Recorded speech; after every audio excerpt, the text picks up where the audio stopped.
All righty, I'm gonna try to carry the energy from last night. Who was at the after party? Yeah, we had a blast. Amazing. Avery literally body slammed Taylor into the river.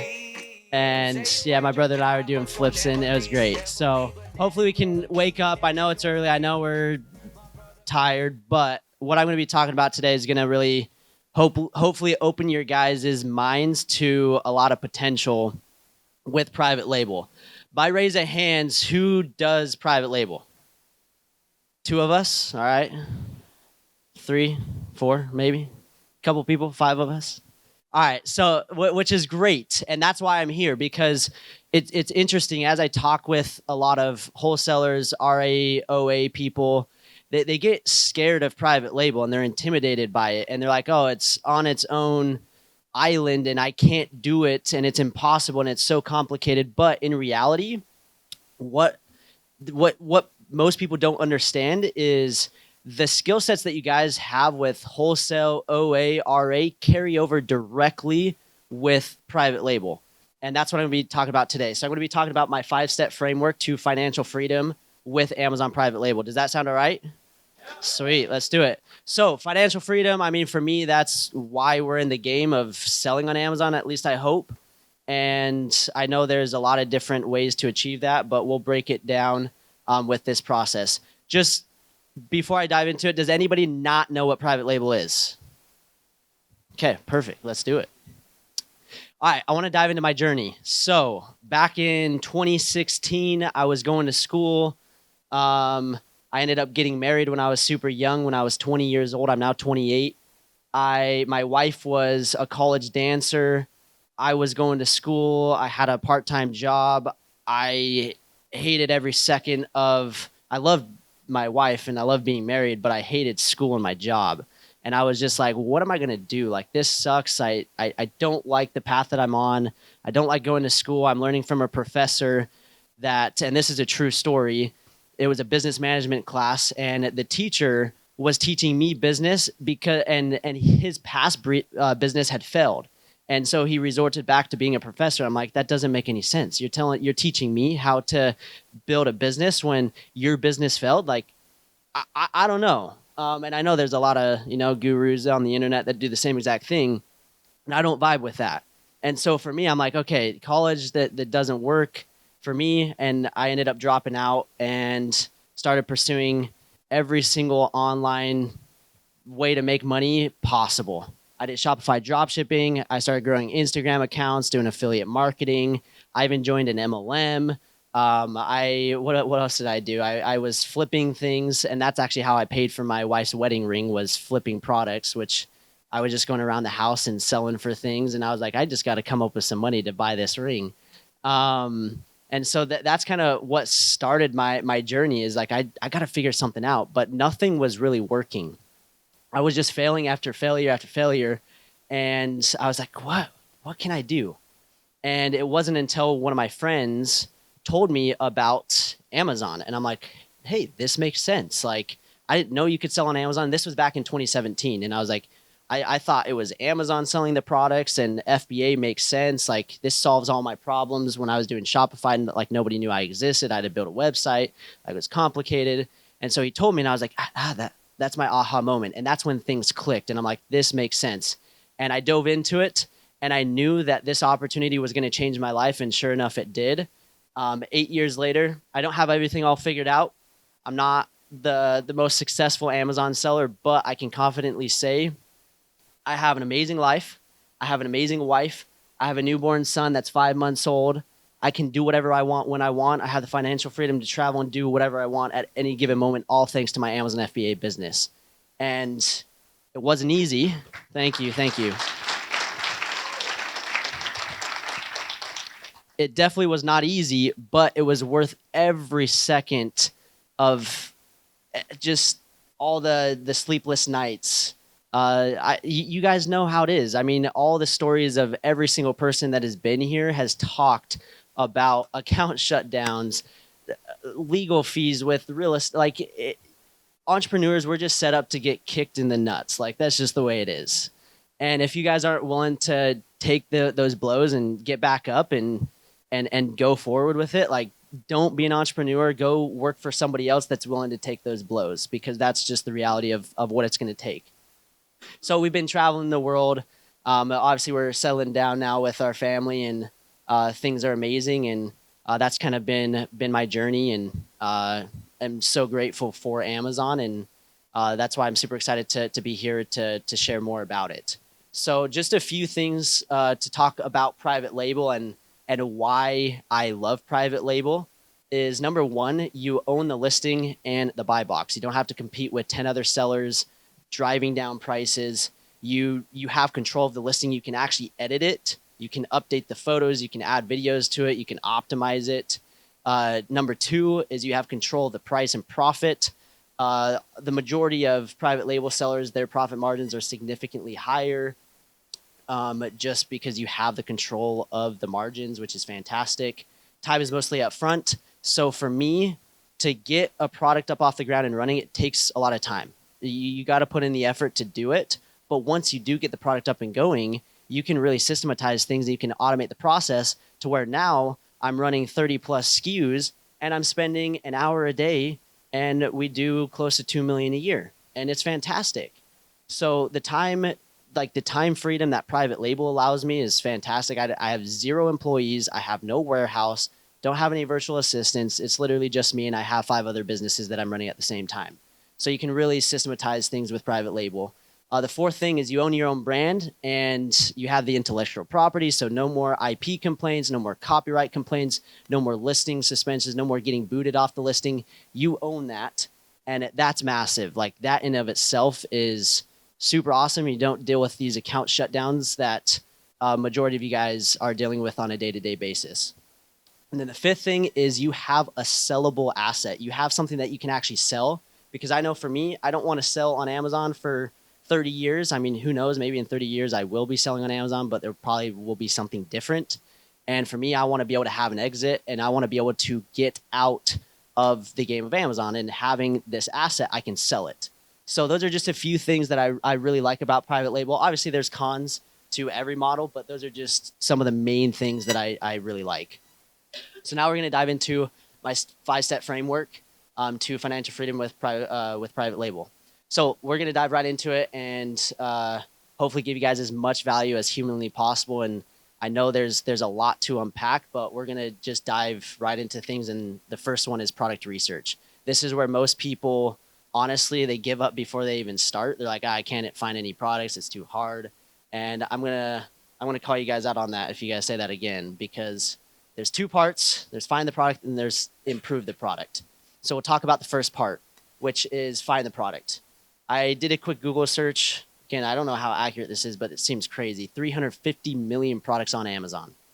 350 million. And then I did another Google search. I think there's 9.7 million sellers worldwide, and there's only 1.9 million that are active. And I think when you do the math, that's like 170, I can't remember, like a couple hundred products per individual. And it's like most sellers that I know, they've got like 1 or 2 products. So we're talking about thousands of products that are accessible that you can start selling. And I mean, 350 million, and people are coming up to me all day long saying, there's no more products. I'm like, no, you just don't know where to look.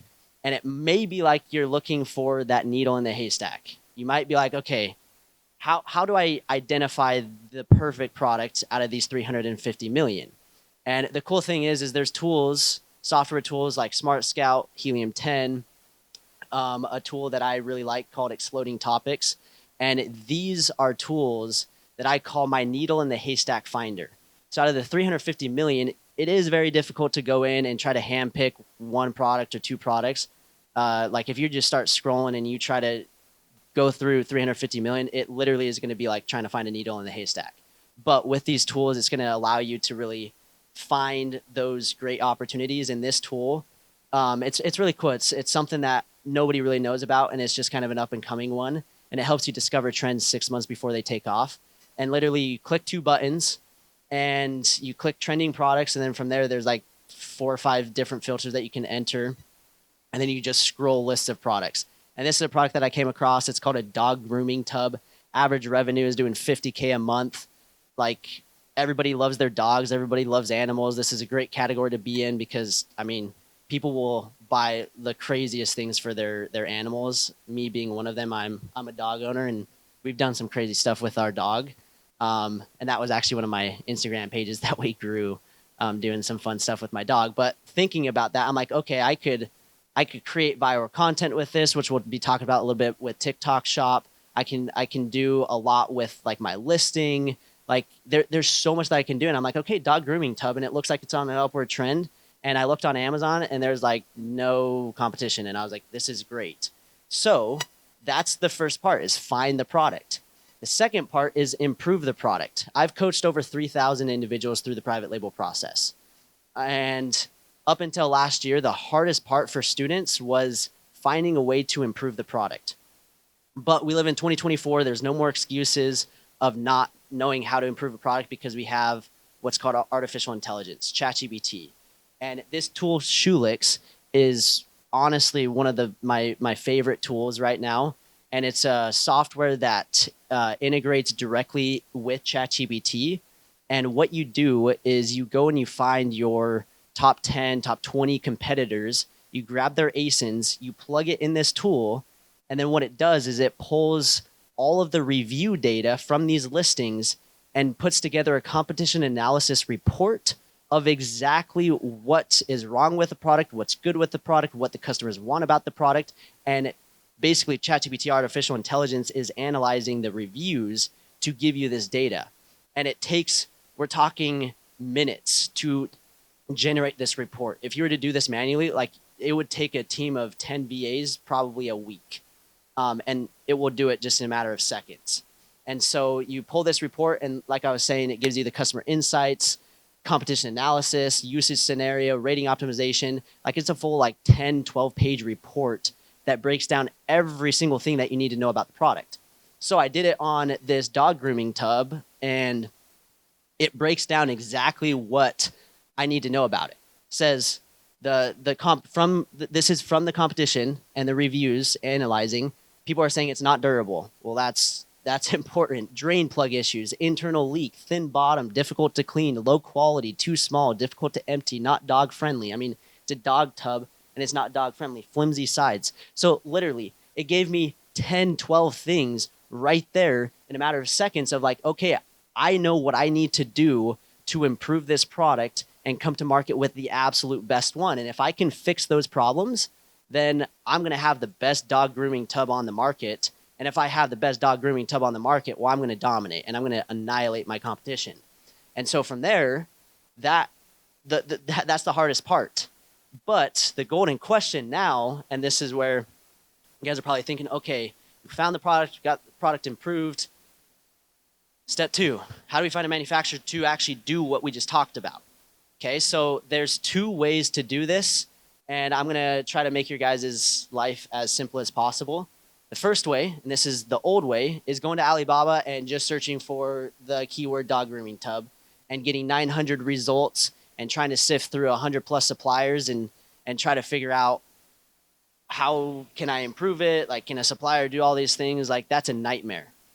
And not only that, and we'll be talking about the issues with that. You got time change, you got communication issues, language barrier.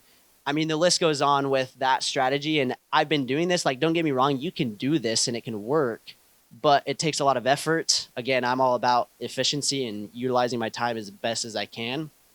You don't do that by doing this. And it's very difficult to try to sift through and find the best manufacturer to do what I just told you when it comes to improving the product.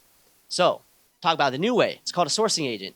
You get in contact, and what a sourcing agent is somebody in China. Most of the products we're sourcing is in China, and they're sourcing agents that will help you in Vietnam, in India, here in the US. And basically what they do is they're your best friend and they source on your behalf. So they go in, visit the manufacturers, build these relationships, negotiate, get the best product, get the best price. And I mean, the list goes on with what they do. And they speak both languages extremely well. So the communication is a lot better. And what that allows you to do is you save time. So instead of me spending my nights till 2, 3 o'clock in the morning with the time change, especially with a new baby. I value my sleep a lot.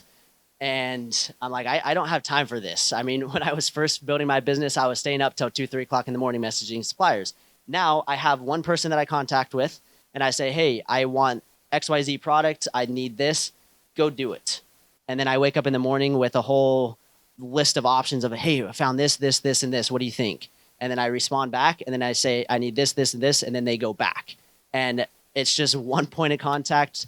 It saves me time, saves me money. They're able to negotiate because they are visiting these people. They're shaking hands. They speak the language. They negotiate 10 times better than what I can, because most of the time they'll try to take advantage of you because maybe you're new, you're inexperienced. Quality control, since they're visiting the factories, they have third-party inspections. They're expecting the quality, and they're making sure that it passes the test. And then number 4, you've got the improved communication. So instead of me contacting 10, 20, 30 different suppliers, I'm in contact with one person. And that one person speaks way better English than the 30 other people that I'm barely getting my message across. So using a sourcing agent is honestly game changer. And there's a lot of different ways. And like I have my own personal sourcing agent that I use. But for people, and like what I recommend is you can go on Upwork and you can find like there's thousands. Obviously you want to vet them out and you'll want to read the reviews and kind of test them and see what they're capable of. And a lot of sourcing agents won't even charge you up front until you actually like place the order. So you can test different people and kind of get a feel for it. But that is definitely something to look into. And most people think that a sourcing agent is going to cost more money, but it's actually going to do the opposite. It's going to save you money and save you time. So doing that has been game changer for me. And like I'm in the works with 5 products right now. I was at Vegas 3-4 days ago, came straight to Miami. I've worked maybe an hour of my business, and I've got 5 products that are being produced and worked on without me having to really do anything. So it's really a great way to systematize and automate the process.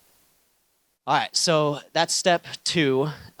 There's a few steps from step 2 to step 3, and just due to lack of time, I'm not going to cover it, but you've got like listing optimization.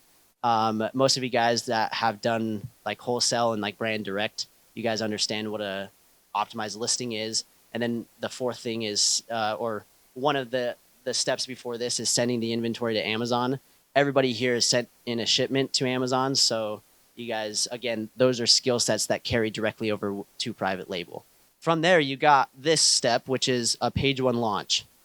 This is where a lot of people go wrong. And there are a lot of strategies. And to be honest, once you do know those strategies, getting to page 1 is like, I can do it in my sleep because it's that simple. And so we'll kind of break down some strategies to do so. So there's 3 parts to launching to page 1. The first is getting sales. So getting sales is the most important part. Sales velocity is key. So what you need to do is as soon as you activate your listing, and I know Reezy was talking about like the honeymoon period with like YouTube and influencer videos, there's a honeymoon period in a launch. And you need to take advantage of the first 6 weeks of launch, and you need to get as many sales as possible. Number 2 is get reviews. And then number 3 is optimize Amazon PPC. We'll dive into each of them. But curious, who runs PPC on your guys' wholesale business? Taylor's the only one? Okay. You guys look, I would look into running PPC more. I was at the Vegas conference and with Amazon Lit, and I would say almost 95% of the room that does wholesale, I mean, they're doing $1 million, $2 million a month. Most of them are running PPC, so that's a skill set that you guys should definitely look into for sure.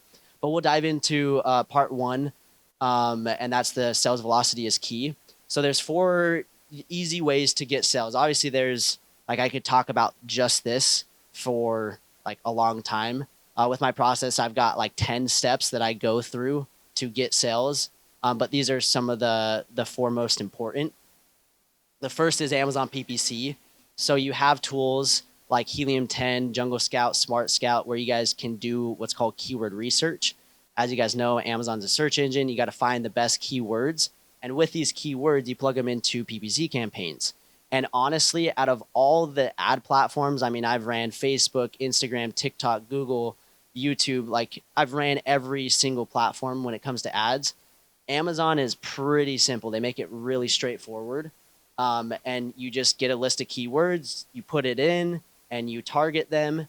And then from there, you see what's working and what's not, and then you just kind of adjust from there. So it's pretty simple.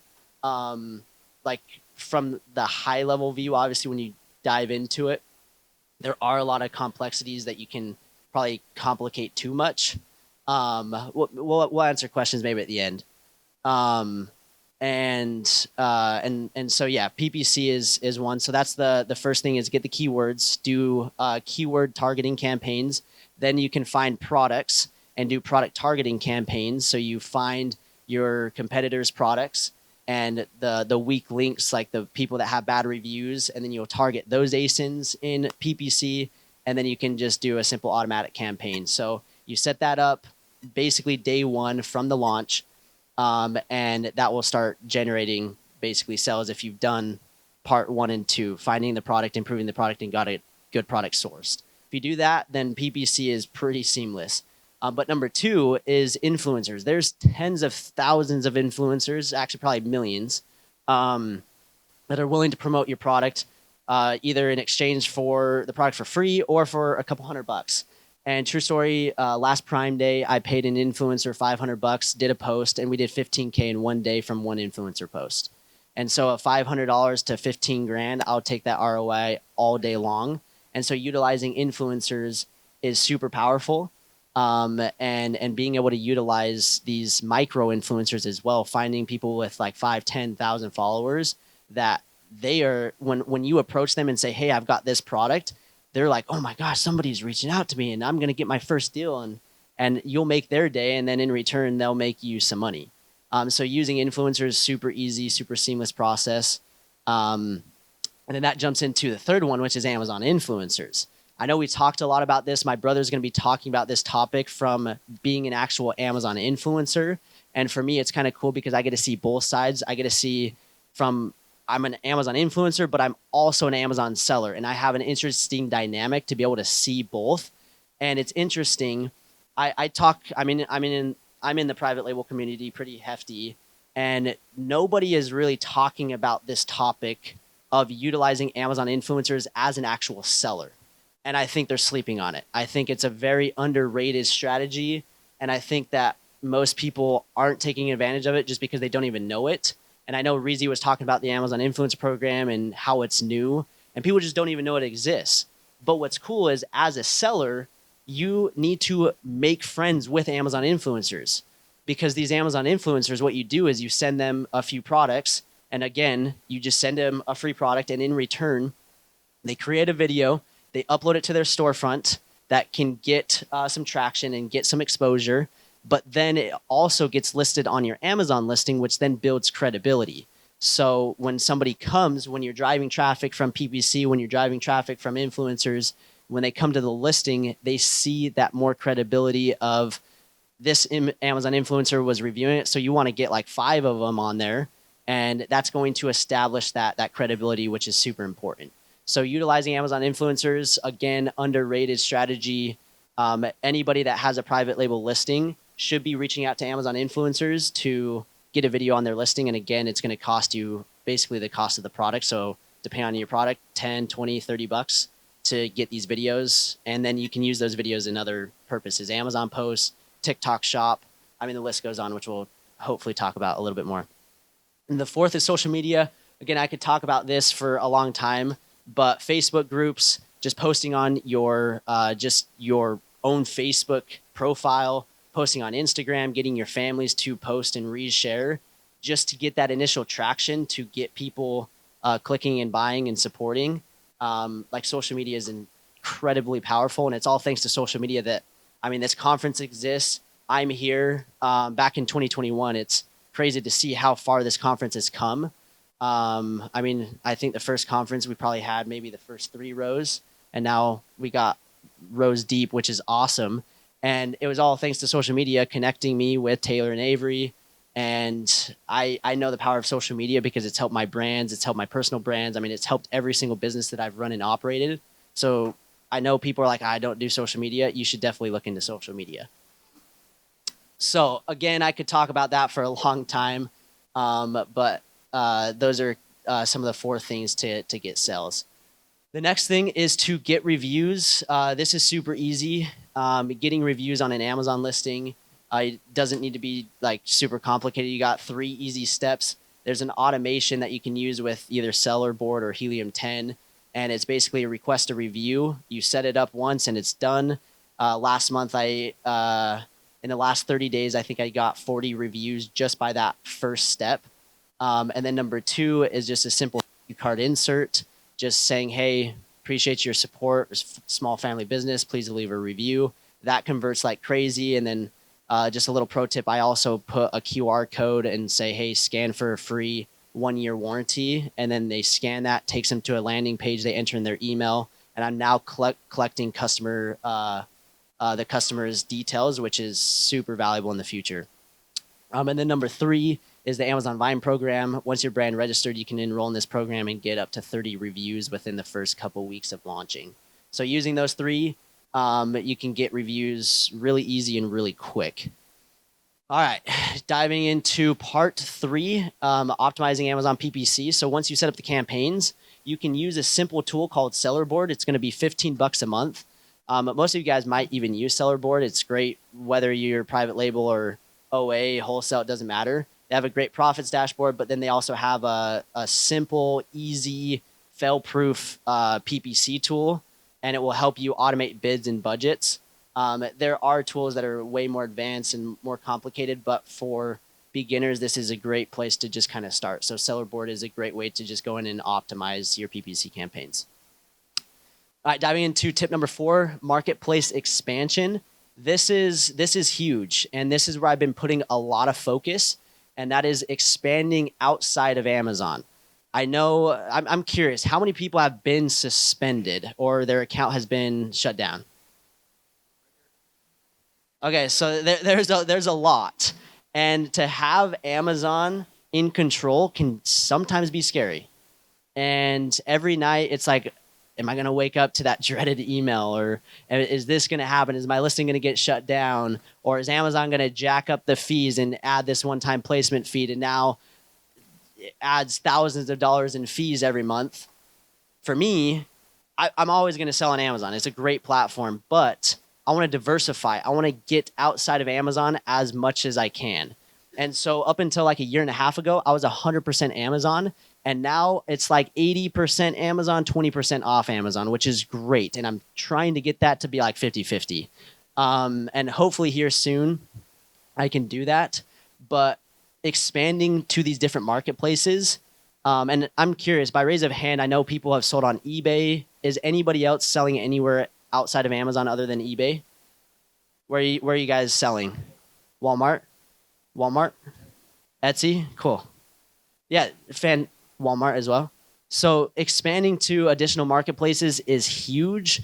I don't care whether you're private label, wholesale, RA, OA, getting to other marketplaces is going to be great because, again, if something does happen to your account, well, you got a backup.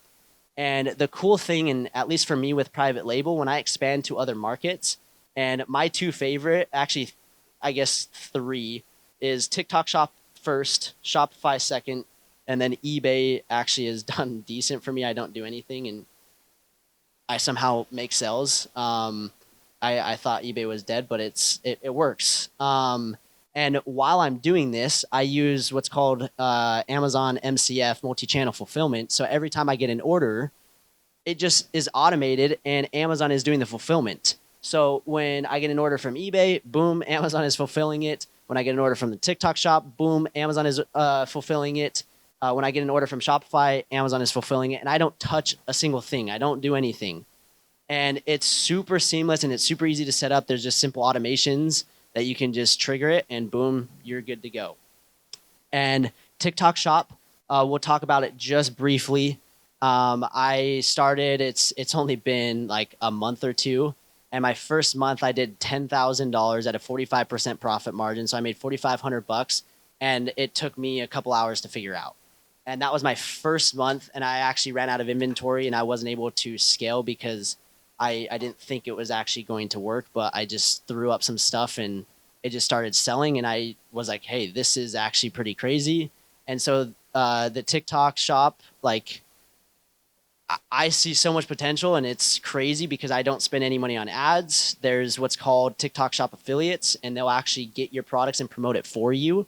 And I pay them a 10% commission to promote my products. And every single day I'm making anywhere like the last couple of days, it's been anywhere from 500 to $1,000 a day on TikTok. And I don't do anything. Like, it's been the easiest platform. And I did a YouTube video where I talked about it. My first month on Amazon, I did $150. My first month on Shopify, I did $250, I think. And then my first month on TikTok, I did 10 grand. So I would say that is pretty cool to have a platform like that. So expanding to other markets is absolutely crucial. Now, diving into the last step to wrap things up, you got to rinse, repeat, and reinvest. So once you launch one product, don't go blow it on a watch. You won't see me wearing any watches. Don't go blow it on a fancy car that you can't afford or you want to buy. Wait, time will come, delay the gratification, try to reinvest as much as can, and get that first product, second product, third product, fourth product, and continue to grow from there. And that's where you'll be able to achieve that financial freedom. And then from there, once you have rinsed and repeat enough, you want to, again, diversify. So we talked about diversifying off of Amazon, but then from there, from my e-commerce business, you got to diversify again. And I know Michaela talked about this, but I'm a huge advocate and I love investing in real estate. So here are some of the real estate deals that I'm investing in. So I've got 13 units of real estate. Just a kind of FYI pro tip for you guys, if you guys are going to buy properties like what Michaela is doing in long-term, short-term rentals or whatever, that's a job in of itself. And it's great, like, having a good rental portfolio. It's sometimes a headache, and it almost takes me more time to manage that than my private label business.